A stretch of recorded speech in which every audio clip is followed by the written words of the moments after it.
Bonjour à toutes et à tous et bienvenue au Cryptos Technical Briefing, chers amis, bienvenue mardi 14 avril 2026, Bitcoin, le dernier sell-off qui se fait attendre, aura-t-il lieu maintenant, plus tard, jamais?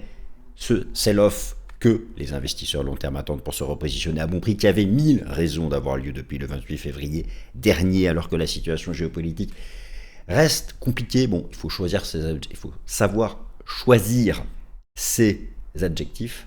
C'est dur cette phrase. J'ai choisi compliqué parce que le côté gauche du détroit d'Ormuz est bloqué par la marine iranienne, enfin bloqué virtuellement. Ils n'ont pas mis une barrière de bateau, mais le simple fait de pouvoir envoyer un drone, il n'y a aucun marin qui se risquera et aucune assurance qui assurera le contenu des tankers, des bateaux commerciaux, ceux qui transportent les marchandises, les bateaux de gaz naturel liquéfié. D'ailleurs, ça c'est un des baromètres majeurs, vous l'avez ici sous les yeux. Vous savez, alors on va faire beaucoup de choses dans cette nouvelle édition du CTB, mais vous savez, au fond, il y a 1000 baromètres du risque. Tout le monde se pose la question, par exemple, la semaine dernière, les indices boursiers se sont repris de manière complètement absurde, sans aucun lien avec la réalité globale macro-prospective actuelle et la réalité géopolitique du moment, qui évolue en plus chaque heure. Bon, mais tout de même, euh, avec le recul de quelques semaines maintenant, même davantage, je pense avoir identifié les deux baromètres vraiment tangibles de l'apaisement. Bitcoin, lui, fait son propre chemin, vous l'avez noté, mais les deux baromètres tangibles de l'actualité et de son impact concret sur l'approvisionnement en énergie, notamment de l'Asie, de son impact économique, de son impact sur l'inflation. Alors, vous allez me dire, en numéro 1, le prix du pétrole. Eh bien non. Eh bien non. Je mettrais le prix du pétrole en numéro 2. D'accord? Donc le pétrole brut US, WTI, le pétrole Brent. Je mettrais en numéro 3 le prix du gaz européen. Parce que ce gaz européen est très sensible notamment aux exportations de GNL du Qatar, qui pour le coup passe à 99,9% par le détroit d'Ormuz, et pour le coup, le Qatar l'a pris à la gorge. Bon, en numéro 3. En numéro 4, je vous en ai déjà parlé, je ne vais pas en reparler dans cette vidéo, mais tout de même, je le redis, l'engrais urée, pour le coup, impact mondial sur le prix des cultures, notamment le maïs, notamment le blé. Ça représente 30% du coût variable des cultures, vous voyez, je me suis renseigné. Vous avez donc l'urée qui est exporté via le détroit d'Ormuz et qui est un urée qui est fait à partir du gaz naturel. Et puis vous avez aussi l'urée qui est coté en Chine, qui pour le coup, lui, continue de s'exporter normalement. Mais les prix sont en hausse. Donc là, j'ai donné le numéro 2, le numéro 3, le numéro 4. Alors c'est quoi le vrai baromètre du risque? Quel est l'indicateur qui, dès lors qu'il s'améliorera, permettra de revenir avec confiance sur le marché? Alors, encore une fois, Bitcoin a son propre cycle. Peu importe l'avenir, il y aura un impact en termes d'inflation. Je pense que, pour moi, le vrai bottom final, je le vois davantage j'ai un mois que je commence à avoir en tête, qui est le mois d'août, mais bon, dans la fourchette juin-août. Voilà. Pour le dernier bottom, vous savez, le dernier drop qui va survenir pour une raison X. Enfin bon, après, on verra.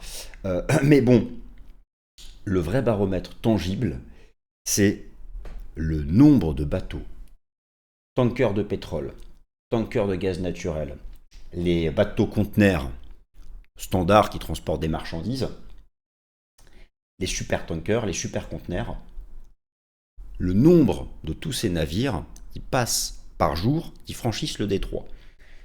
Au 26 février et au 27 février, ils étaient autour de 50-55.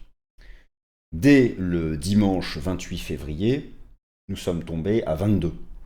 Dès le lundi 30, c'était quoi? Je dis une bêtise. Samedi 28, dimanche 29. Mais non, c'était un mois. C'était 28 ou 29, je sais plus. Bon, non, c'était lundi 2 mars, exact. Donc c'était dimanche 1er mars. Oui, parce qu'il y a 28 jours en février, cette année. Donc dès lundi 2 mars, on est tombé à 5. Et là, depuis le début du mois de mars, on est autour de 5. 5 par jour. Donc 5 sur 55, c'est pas beaucoup.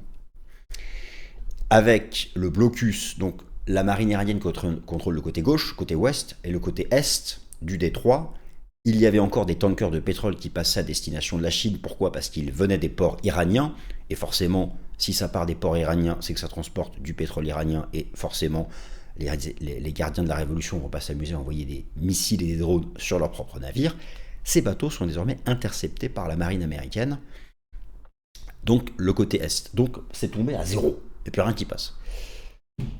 Ces données-là, elles sont accessibles via Vessel Tracking Data en temps réel, ou quasiment en temps réel. Pour moi, c'est ça le baromètre. C'est-à-dire qu'à un moment ou à un autre, de toute façon, vous savez, soit on coule ensemble, soit les gens sont intelligents, on trouve un accord.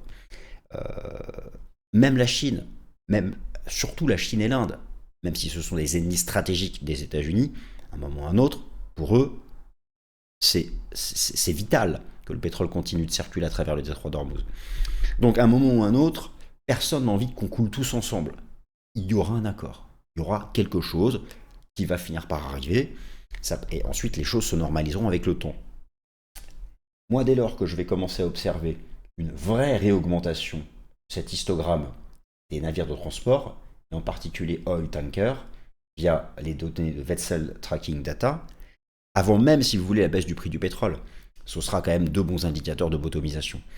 Donc pour l'instant, ce n'est pas le cas. Et d'ailleurs, la semaine dernière, les indices boursiers ont fait une remontée un peu déconnectée. La divergence était nette avec le pétrole qui ne cassait aucun support. Voilà. En tout cas, on a donc de baromètres tangibles, je vais vous les montrer. Donc on se fait un tour d'horizon de la bourse traditionnelle, comme d'habitude, avec les signaux techniques minimums avant de parler d'apaisement. Je vous remonte quelques datas sur la normalisation du détroit d'Ormuz, où en est l'inflation US, des chiffres sont tombés, les perspectives de taux de la Fed. Voilà, où en est-on là maintenant à mi-avril de toutes ces anticipations? Bitcoin, alors quand aura lieu ce fameux dernier sell-off que tout le monde attend, enfin que tout le monde, oui je pense, alors pas tous, parce qu'il y a une école de pensée, façon de parler, qui pense que le bottom était fait à 60K, et que du coup c'est un piège d'attendre le dernier bottom, comme ce fut un piège au T4 de l'année dernière d'attendre le dernier top, souvenez-vous. Bon, ça peut s'entendre, parce qu'on n'a pas eu le dernier top au T4 du dernier cycle. Enfin, il était faible. Oui, donc du coup, ils se disent, on n'aura pas le dernier bottom que tout le monde attend, etc., etc. Moi, je me dis, au pire, le marché fera le choix central. Pourquoi pas un double test des 60K, qui, je pense, finira par avoir lieu. Moi, j'annonce pas 35, j'annonce pas 40. Ça me paraît illusoire. Et franchement, une petite incursion entre 55 et 60. Je parle toujours en dollars et en cas dollars. Bon, mais pas forcément pour maintenant. Voilà. Et les alts, tout à l'heure, je vais vous montrer une structure des alts. Beaucoup d'alts bottomisent tout en bas. Vous savez, les alts, les meilleurs jetons sont en train de bottomiser tout en bas en faisant un range. Ce sont des structures de bottomisation de fin de bear market. Je vais vous montrer des exemples, deux exemples sur l'action de Genfit et sur le jeton Link de ce que c'est que la vraie construction d'un bottom. Beaucoup d'alts ont la même structure. Je vous dis une chose. Certaines d'entre elles, un tiers, font vraiment une bottomisation pour pumper. Les 2 tiers des autres seront délistés ou iront à zéro. Donc faut pas se planter, faut pas aller sur des trucs de merde. Faut aller avec des alts avec du bon fondamental. La structure technique et du bon fondamental. Du bon fondamental, c'est quoi? Elles font du pognon et elles sont institutionnalisées. Et en plus, idéalement, un ETF US. Avec ces 3 trucs-là, plus une structure en bas de latéralisation, ça se tente. Voilà. Et donc dans les alts qui ont la structure, qui ont une utilisation, un usage concret, réel et institutionnel, prenez par exemple les jetons de la DeFi, de la finance décentralisée, et au sein des activités DeFi, qu'est-ce qu'il y a de plus tangible que de prêter de l'argent, donc les fameuses activités de lending par exemple. Voilà. Donc je vais montrer quelques structures de ce qu'on peut commencer à attendre. Bien sûr, je parlerai de TH. Et voilà, donc c'est parti, nouvelle édition du CTB. Comment se repositionner de manière intelligente à l'achat dans le marché baissier cyclique du cours du Bitcoin? Vous ne trouverez pas le prix exact du bottom, vous ne trouverez pas le timing précis du bottom. D'ailleurs, moi non plus, mais le marché cyclique du Bitcoin, le fameux cycle de 4 ans, il est parfaitement documenté. Nous savons que le bottom sera quelque part au second semestre de cette année 2026.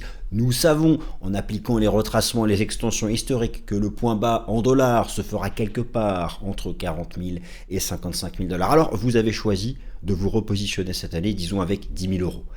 Pourquoi ne pas faire 10 paquets de 1 000 euros et re-rentrer chaque mois 1 000 euros à partir du printemps et jusqu'à la fin d'année et jusqu'au début d'année prochaine? Le repositionnement en DCA, dollar, cost averaging, ça c'est une façon intelligente de rentrer, de lisser son prix d'entrée. Le positionnement en DCA est disponible chez Bybit et où? Menu acheter des cryptos, one click buy Recurring Buy, vous choisissez la crypto de votre choix, le montant, la fréquence, et ensuite les ordres seront exécutés selon la fréquence de votre choix au prix du marché. En plus, chers amis, foncez, suivez mon lien en description parce qu'actuellement, il y a une offre spéciale chez Bybit concernant l'offre DCA avec des récompenses et des bonus à la clé. Allez, c'est parti mon kiki, nous commençons par le seul vrai baromètre de l'apaisement géopolitique, l'étape numéro 1 pour envisager le retour d'un cadre global macro qui finira par s'améliorer. Et ce qui est bien, c'est qu'au fond, lorsque tout ça va commencer à s'améliorer, parce que vous avez bien compris que ça va prendre des mois, ça va matcher avec le timing habituel de fin de bear market BTC. Donc tout va matcher, toutes les planètes seront alignées. C'est l'expression à la mode, notamment les médias d'information continue. Et quand toutes ces planètes seront alignées dans l'axe, et les amis, qu'est-ce qu'on fait? On dégainera notre cash, on dégainera notre montagne de cash, et puis, derrière, on fait x3, on revend tout en 2029, et on part à la retraite anticipée. Objectif, retraite avant 50 ans. On va quand même pas bosser pendant nos vieux jours. Il faut profiter de la vie un peu. Donc, le seul vrai baromètre qui compte, le nombre de bateaux qui passent, franchit le détroit, donc qui est rentré dans le golfe Persique et qui ressort. Rentre, non, c'est de l'autre côté. Il rentre dans le golfe Persique, non, c'est vrai, il rentre dans le golfe Persique et il ressort. Chargé de marchandises, chargé de pétrole, chargé de gaz, chargé d'engrais urée, chargé de potassium, chargé de tout un tas de marchandises, mais surtout de pétrole. Donc effectivement là, les données datent du 12 avril, donc on n'est pas loin. Vous constatez comme moi que ça circule pas beaucoup. Et que même dans cette période de cessez-le-feu, tentative de négociation qui a échoué, les marins, de toute façon, sont rentrés chez eux. Beaucoup, alors, il y a encore ceux qui sont coincés, mais il y a ceux qui sont coincés qui vont déjà devoir sortir. Et puis après, il y a le flux habituel qui finira par reprendre. Mais vous voyez que ça a été très rapide. Donc ça, mais tant qu'il n'y a pas un début de quelque chose, et notamment les tankers de pétrole, donc les quelques tankers chargés de pétrole là qui sont passés, c'est ceux que l'Iran laisse passer, c'est normal, parce qu'ils sont passés par les ports iraniens, donc logique, et derrière, ils vont notamment à destination de la Chine, mais aussi de l'Inde, pour l'essentiel. Alors ça va changer bien sûr avec le blocus américain. Avec le blocus américain, vous pouvez suivre sur Twitter l'US Central Command. l'US Central Command. Voilà, US to blockade ships entering or exiting Iranian ports. Voilà, donc ça c'est un peu ce qui compte le plus. Bourse traditionnelle, ne criez pas victoire trop tôt. Donc ça je le mets en perspective, pourquoi? Parce que la semaine dernière, vous avez tous les indices boursiers, notamment le S&P 500, qui ont tenté des choses, et notamment la reprise en V-bottom du S&P 500, mais vous avez aussi la reprise en V avec un gap haussier du SP500. Bon, depuis hier lundi, donc c'était un gap baissier en direction du gap haussier, mais quand même une reprise complètement dingue, irrationnelle. Rappelez-vous la reprise qui avait suivi la chute d'avril 2025 au moment de la guerre commerciale. Cette reprise ici, c'est parce qu'il y avait des accords commerciaux entre les États-Unis et ses principaux. Donc il y avait une réalité fondamentale. Là, le marché s'est essayé, le marché action, à faire la même reprise en donnant les mêmes signaux, alors que fondamentalement, je viens de vous montrer, il n'y a aucune amélioration, notamment en ce qui concerne le trafic maritime. Alors, transit maritime ou trafic maritime, on dira trafic maritime. Transit maritime, c'est plus un aspect administratif comptable, parce qu'on va envisager ça sous le forme, par exemple, des droits de douane. On dit trafic maritime. Et il n'y a rien. Alors, moi, j'aurais compris, effectivement. Donc, mais si vous voulez, il y a des baromètres qui ne montent pas. Et moi, je dis donc prudence. Donc là, même pour la finance traditionnelle, même si vous envisagez, par exemple, quand est-ce que je reviens à l'achat sur les compagnies aériennes, quand est-ce que je vais racheter Air France, quand est-ce que je peux racheter des boîtes comme Accor, l'hôtellerie, ou même quand est-ce que je peux racheter les bancaires du CAC 40. Je pense qu'il y a un minimum légal à obtenir. Et le minimum légal, allez, Oublions les indices, oublions le dollar, oublions les taux, oublions l'engrais urée, oublions le gaz européen. Là, j'ai quand même, je pense avoir mis, vous avez dans ce tableau les baromètres, les vrais baromètres des conséquences de ce conflit. Ça arrive après le nombre de bateaux qui passent par le détroit. Mais si je devais en retenir que deux, juste deux, boum, deux comme ça, c'est le pétrole et c'est le nombre de bateaux qui franchissent le détroit. Le pétrole, la semaine dernière, n'a même pas donné le signal minimum légal d'apaisement. Et donc, si vous voulez, moi j'aurais compris et je n'aurais pas jugé absurde la reprise des indices boursiers si j'avais eu un pétrole sous 94 dollars. Alors, pourquoi je fixe ça, je remonte les choses. Euh, Toute l'année 2025 a été passée ici.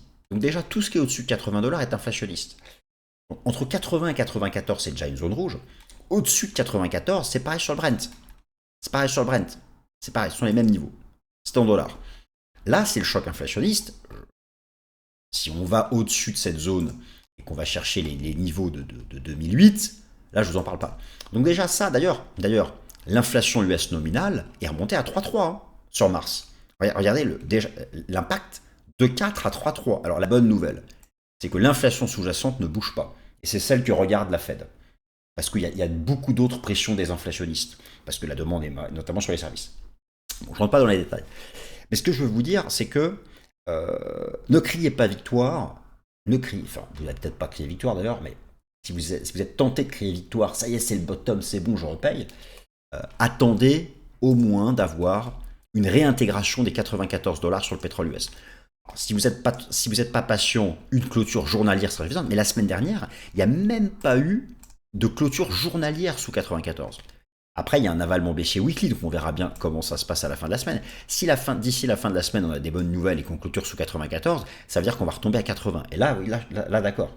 Et puis en plus, voilà, mais moi je pense qu'il faut combiner à la fois le nombre de bateaux qui passent, donc vessel tracking, les datas elles sont en retard 24-48 heures, et au moins le prix du pétrole, d'accord, au moins le prix du pétrole.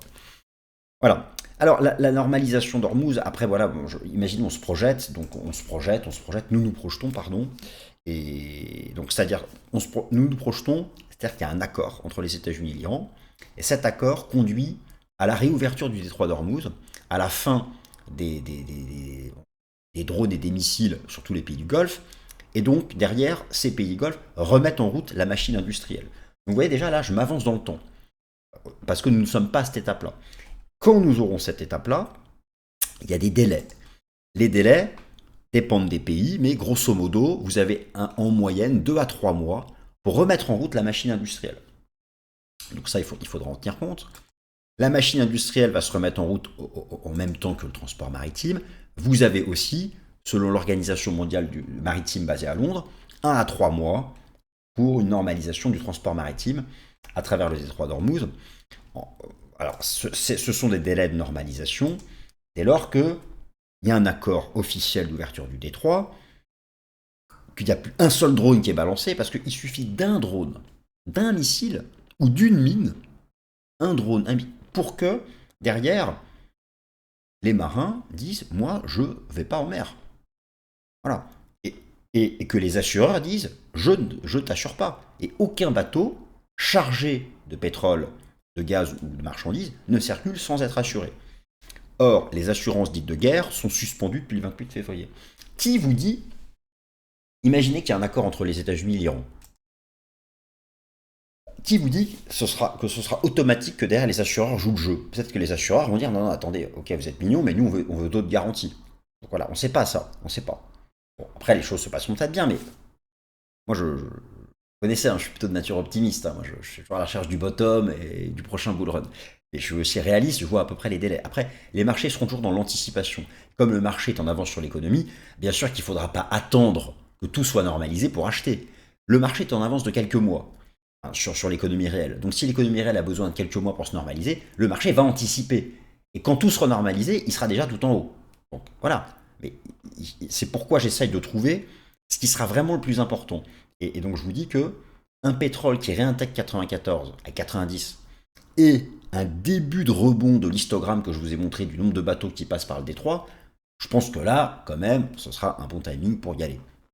Parce que si on attend que tout soit normalisé, le S&P 500 sera déjà sur de nouveaux records historiques et vous allez payer le top de marché. C'est toujours un peu relou de payer le top, on préfère payer le bottom. Enfin, d'accord, on achète en bas, on vend en haut. C'est un peu comme ça qu'on gagne. Enfin, à l'achat en tout cas. Voilà, donc tout ça me paraît, important, sachant que donc justement, au stade actuel, il n'y a pas de baisse de taux de la Fed avant fin 2027. Et vous savez, il suffit qu'il y ait un accord géopolitique pour que cette probabilité remonte à 2026. Donc voilà, mais au stade actuel, voilà où nous en sommes. Et donc maintenant, passons en revue le cours du BTC sur le plan technique. Sur le plan technique, la situation ne change pas vraiment pour Bitcoin qui évolue toujours sous la ligne de tendance en place ici depuis le début du bear market cyclique. C'est la même configuration sur la market cap totale. Alors notez que depuis le début du conflit, depuis le début des opérations militaires du 28 février dernier, Bitcoin en fait était en range. Alors oui, au-dessus de 67 000 $, il est en hausse depuis le début du conflit. En dessous, il est en baisse. Au final, le comportement est très différent du marché action. Mais d'un point de vue technique, c'est un simple trading range. Et là, le marché, alors la question qu'on se pose, le marché répète-t-il cette pattern? Répète-t-il cette pattern dont finalement il est sorti par le bas à la fin du mois de janvier dernier? Alors, il y a des éléments de comparaison, il y a des différences, je les explique régulièrement. Je remets une petite couche pour ceux qui ne le savent pas, ou ceux, les retardataires, bref, pour tout le monde, pour tout à chacun. La différence entre ce trading range-là, dont le marché est sorti par le bas, et celui-là, elle est déjà, donc les indicateurs de momentum en données hebdomadaires, sachant que donc dans le range de janvier, on était très loin des zones de survente. Là, le marché y est entré, il en est ressorti par le haut. C'est des configurations de fin de bottom, mais la principale différence, c'est le positionnement. Vous avez en blanc la courbe de Bitcoin, vous reconnaissez le range de janvier, notre range actuel, et les données de funding. Eh bien, dans le range de janvier, les positions longues à effet de levier étaient massives. Regardez-moi tout ce vert, et regardez la situation actuelle. Il y a certes un peu de vert, il y a surtout du gros rouge. Et en général, le marché va taper la majorité, va choper les stops de la majorité. Là, c'était un range classique, tout le monde achetait, et donc on va chercher les stops des acheteurs, donc on tape en bas. Là, ça achète certes, mais ça vend aussi beaucoup. Alors du coup, peut-être que le piège est de croire que le marché va répéter cette pattern et peut-être au fond faire un choix différent qui pourrait être celui d'une dérive latérale. En tout cas, pour le moment, depuis dimanche, il y a eu un rejet sous la trend, alors en lien avec l'actualité géopolitique, mais aussi en lien avec l'aspect technique. Si vous regardez par exemple, vous pouvez aussi y ajouter les enseignements du système Ishimoku. Et ensuite, je vais vous montrer des choses sur le cycle de 4 ans, j'arrive. Eh bien, voilà, vous voyez que la sortie par le bas du Kumo avait relancé le mouvement à la baisse. Là, quand j'enregistre la vidéo, on est au bord du Kumo, donc voilà, les choses pourraient effectivement se répéter ou ne pas se répéter. Ça monte, ça baisse, ça peut faire plein de choses. J'ai beaucoup de choses à vous montrer, j'arrive. Mais voilà, l'idée c'est toujours pareil. Le marché va-t-il finir par aller chercher la trend qui est ici, la trend cyclique depuis le bottom de 2022, tracée ici en cours de clôture, en attrapant les mèches, et qui donne toujours ce range compris entre 55 et 60. Et vous savez, ce range entre 55 et 60 que l'on retrouve 1000 fois avec 1000 approches, cyclique, on-chain, technique, timing, cycle de 4 ans. C'est la zone qui pointe, c'est la zone où on aurait pu aller, où le marché aurait pu aller. Depuis un mois, il ne l'a pas fait. Finira-t-il par y aller? Bon. Voilà. Alors, c'est vrai que le cycle de 4 ans, il y a une façon intéressante de le représenter, c'est la moyenne mobile à 4 ans. Donc ici, en jaune, vous avez pris du Bitcoin, en bleu, vous avez la moyenne mobile à 4 ans. Et on voit qu'historiquement, donc les bear markets précédents se sont terminés soit au contact de cette moyenne mobile à 4 ans, soit après avoir basculé en dessous. Et donc vous avez ici en vert le 4-Year Average Price Index, qui est donc Bitcoin relativement à cette moyenne mobile à 4 ans. Donc lorsque c'est égal à 1, ça veut dire que Bitcoin est à son contact. Donc là vous voyez qu'actuellement on est à 1,20. Donc ça veut dire 20% de la moyenne mobile à 4 ans, qui, oh incroyable, 59 000 $, elle aussi. Donc dans toute l'histoire du Bitcoin, en gros, le bottom s'est fait soit à 1, soit à 0,80. Ça veut dire soit à égal à la moyenne mobile à 4 ans, soit 20% en dessous, grand max. Donc, Ça montre bien que dans l'hypothèse de point bas final d'Uber, qui je pense aura lieu d'ici le mois d'août, il y a l'hypothèse la plus bullish qui consiste à dire que le marché fera à la fin un double bottom sur 60K, parce que justement, si là il revient tester 60, en fait il va tester sa même il a 4 ans, bon, cycle de 4 ans, moment un autre, voilà. Ça c'est l'hypothèse voilà, d'une sorte de double bottom. Et puis sinon, il y a l'hypothèse d'aller basculer en dessous, et dans cet intervalle 10 à 20% en dessous, et donc ça nous ramène toujours autour des 50-55. Enfin, vous le savez, si vous ne le savez pas, vous pouvez reprendre mes 3-4 dernières vidéos. Voilà, vous savez que c'est la zone classique de fin de bear market. Après, bien sûr, le marché n'ayant pas réussi à trouver au T4 de l'année dernière les standards de top de cycle, peut-être que le piège est d'attendre les standards de bottom de cycle. Mais bon, voilà. C'est vrai qu'en tout cas, depuis le début du conflit, il avait 1 million de raisons d'y aller.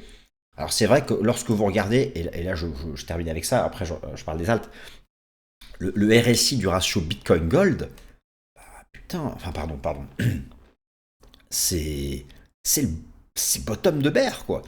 Sauf que là, on a des signaux de RSI qui ne devraient pas être là maintenant, plutôt en seconde partie d'année, mais ils le sont déjà. Alors, et je termine par vous montrer ça avant de parler des alts, et ça c'est ce qui m'intrigue le plus. Là, vous avez le Bitcoin ATH Drawdown. L'écart de Bitcoin par rapport à son record historique. Vous voyez que les points bas des précédents bear markets, c'était moins 92%, moins 80, moins 75, moins 75% de drawdown. Là, on a fait moins 48%. Regardez bien le RSI. À chaque fois, lorsque le RSI ressortait par le haut de la zone de survente, ça correspondait, regardez, là il y avait même la deal, ça correspondait au bottom. Et donc c'est vrai qu'à chaque fois, depuis 15 ans, le RSI ressortait par le haut de la zone de survente, mais on avait un drawdown entre moins 70 et moins 80. Et là, il est ressorti par le haut, comme ici, comme ici, comme ici, comme ici. Sauf que là, le drawdown reste au-dessus de 50. Alors, qui a raison? Est-ce que le RSI est en train de nous dire, sur ce bear market, on ne fera pas le drawdown comme on fait d'habitude? Qui a raison? Ou au contraire, faut-il simplement regarder la courbe et se dire, non, le drawdown, ce sera par ici. Le prix, son momentum. Parce que c'est vrai que quand je vois tous ces RSI sur Bitcoin Gold, Bitcoin USD, Bitcoin Silver, Bitcoin ATH Drawdown, je me dis qu'il est possible effectivement que le piège soit d'attendre le drawdown habituel de moins 75, moins 70. Alors, probablement qu'il y aura une divergence comme ici, donc on fera un truc un peu plus profond que moins 50%. Mais bon, c'est vrai que depuis je pense que moi qu'il manque un dernier sell-off, hein, mais depuis fin février, il est étonnant Bitcoin. Et les alts aussi d'ailleurs, bon en même temps elles sont au plancher, mais elles sont tout en bas. Alors les alts, c'est vrai que si vous regardez les alts, elles sont tout en bas. C'est des configurations que vous retrouvez partout. Et ça, ce sont des jetons solides fondamentalement. Alors oui, eux, ils font plus rien parce qu'ils sont déjà tout en bas. Et c'est vrai que si vous regardez un certain nombre d'alts qui ont des bons fondamentaux, je vous monte Avax, je vous monte Axelar, RSR, Ondo, SHIB, non je rigole pour SHIB, Link, bon, voilà, vous avez partout des ranges. Le conflit, voilà, elles font plus rien. C'est vrai que, tenez, Link est un très bon exemple. Voilà comment on termine un bear market. Là, c'était le cycle précédent, le sommet. Un bear market, idéalement, ça se termine par une grosse phase de range dont on sort par le haut. Link fut l'exemple parfait. Je vous montre un exemple sur le marché action Genfit. Genfit, cet exemple fut incroyable. Un long bear market entre 2015 et 2020. Une énorme phase de range. Un rectangle dont on sort par le haut et c'est la confirmation qu'on est en bull market.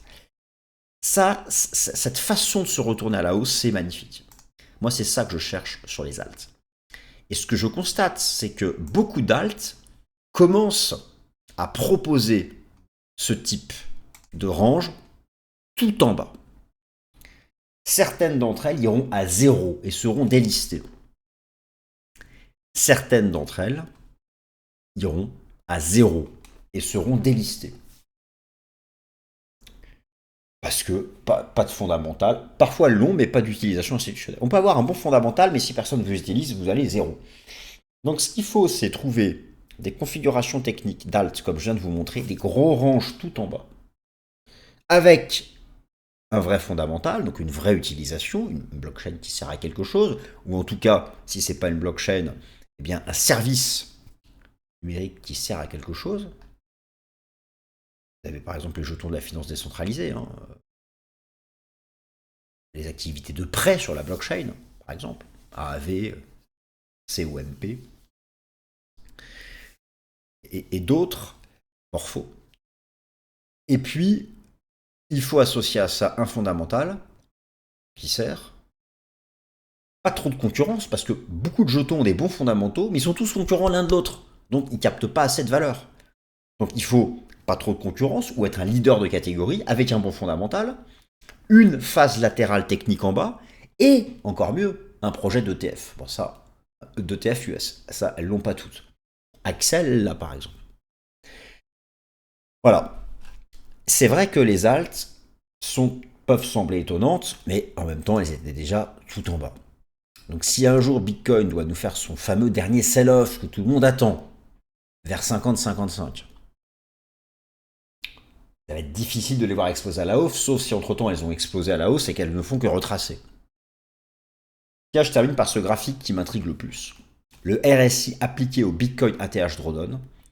De toute l'histoire, à chaque fois que le RSI ressortait par le haut de la zone de survente, c'était le bottom de l'ATH, et ce bottom d'ATH était entre moins 80 et moins 70%.